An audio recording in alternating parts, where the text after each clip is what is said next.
Assalamualaikum warahmatullahi wabarakatuh.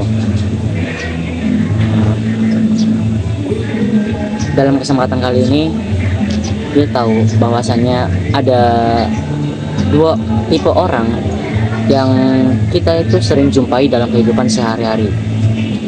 Yang pertama, tipe orang yang pertama itu ada yang mudah peduli dengan orang lain, membantu ketika kesulitan, menghormati tetangga-tetangganya, dan tidak ragu berbagi kepada yang membutuhkan. Yang dimana jika kita simpulkan, tipe yang pertama, orangnya itu mempunyai tingkat sosial yang tinggi, mempunyai sifat sosialisme yang tinggi, berbanding terbalik dengan yang tipe orang yang kedua.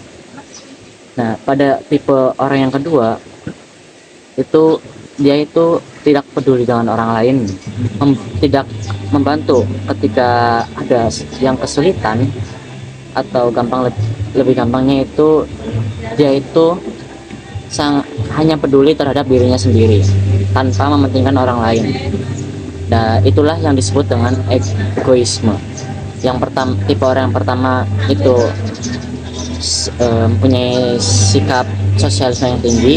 Nah, yang tipe yang kedua itu orang yang mempunyai sikap egoisme yang tinggi. Nah, yang menariknya di sini itu Allah sudah memberitahukan dua sifat orang ini di dalam Al-Quran. Tepatnya itu ada di tepatnya itu ada di surat An-Nisa ayat 36 sampai 42, yang dalam gambaran besarnya itu menjelaskan kedua sikap orang tersebut. Nah, maka dari itu di sini saya akan mencoba menjelaskan tentang bagaimana kedua sikap orang tersebut yang dipandang oleh kitab Tafsir Jalalain dengan tema etika sosial versus egoisme sosial. Nah, di ayat 36 itu berbunyi, Bismillahirrahmanirrahim, wa'budullaha wa la tusyriku bihi syai'an wa ihsanan wa bidil kurba wal yatama wal masakini wal jari dzil qurba wal jiril junubi wasahibi bil janbi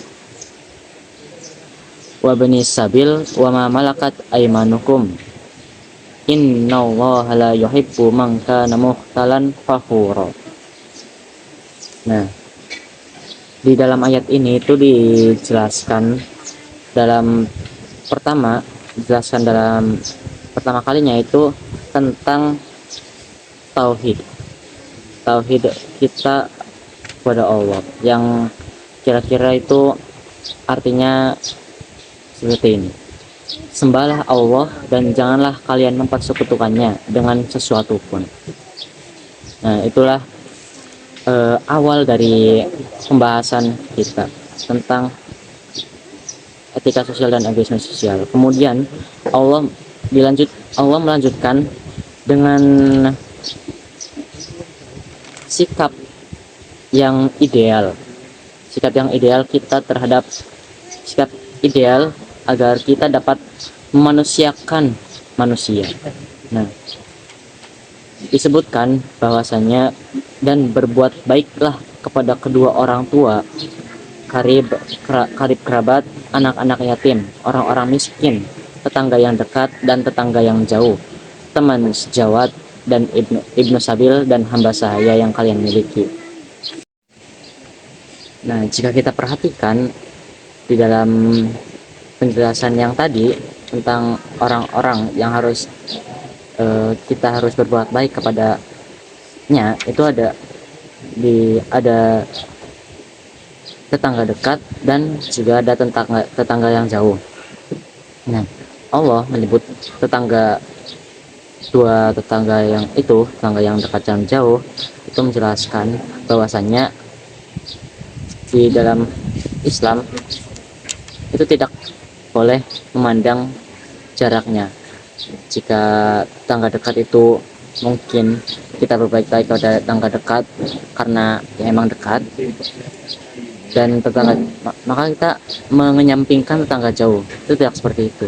Kita harus sama-sama memandang tetangga itu tetangga dekat maupun tetangga jauh itu sebagai tetangga kita.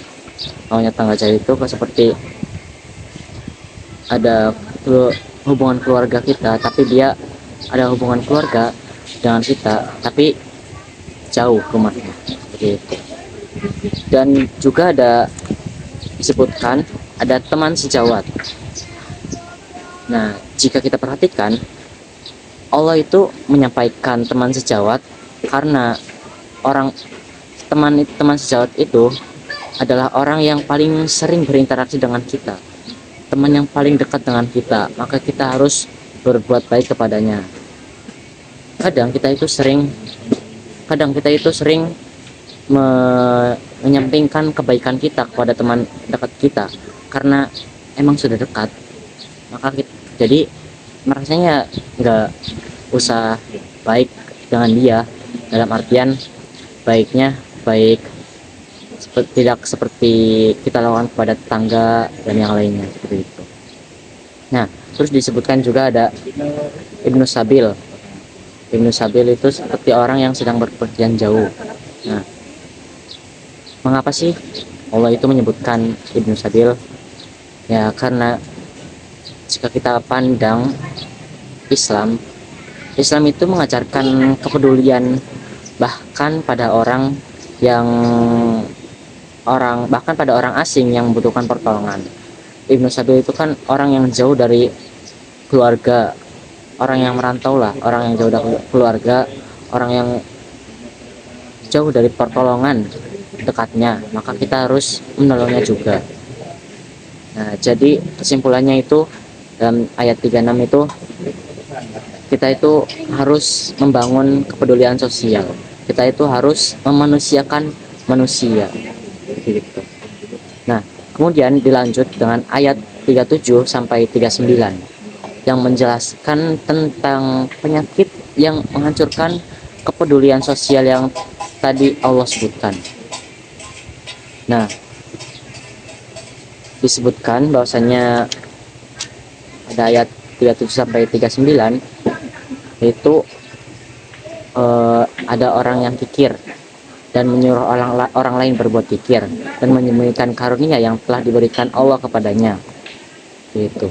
Nah, jadi pengertian singkatnya, kikir itu orang yang memikirkan, jika orang kikir itu mempunyai harta, maka dia itu berpikir kalau hartanya itu ya milik dia sendiri, gak usah diberikan dengan orang lain, itu namanya kikir. Nah, kemudian ada lagi sombong, tapi sombong disebutkan dari ayat yang sebelumnya, yang ayat 36. Sesungguhnya Allah tidak menyukai orang-orang yang sombong dan membanggakan diri. Tapi itu juga masih berkaitan dengan ayat 37 sampai 39. Kalau sombong itu kan menjelaskan kalau akulah yang lebih baik, aku itu lebih baik dari orang lain, gitu.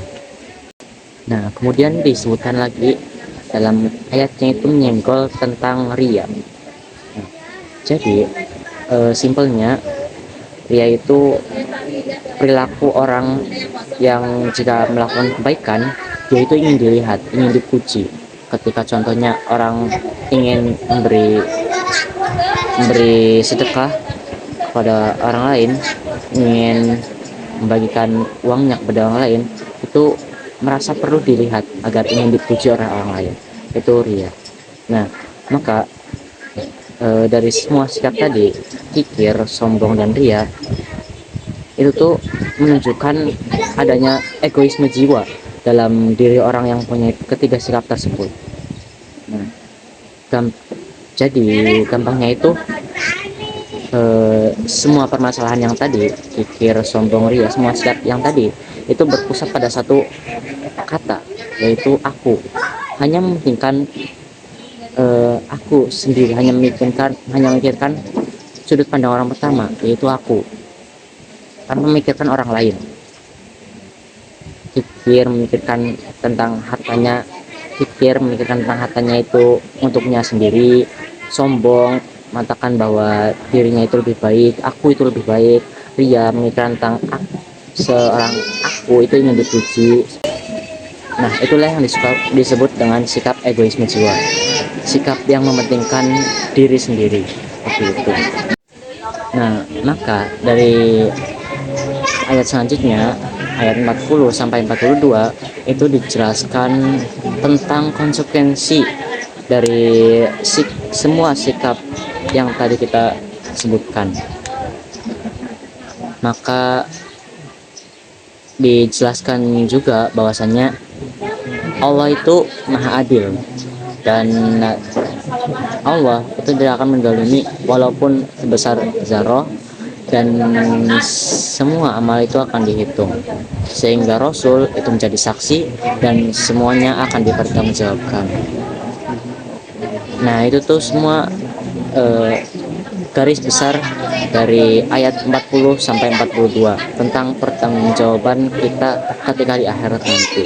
Maka dari penjelasan yang tadi semua saya sampaikan itu kita dapat ambil kesimpulan bahwasanya sikap humanis tentang etika sosial itu kita itu harus peduli sesama, maka amal kita akan diterima oleh Allah. Nah, kemudian ada juga sikap egoisme seperti kikir, sombong, dan juga ria.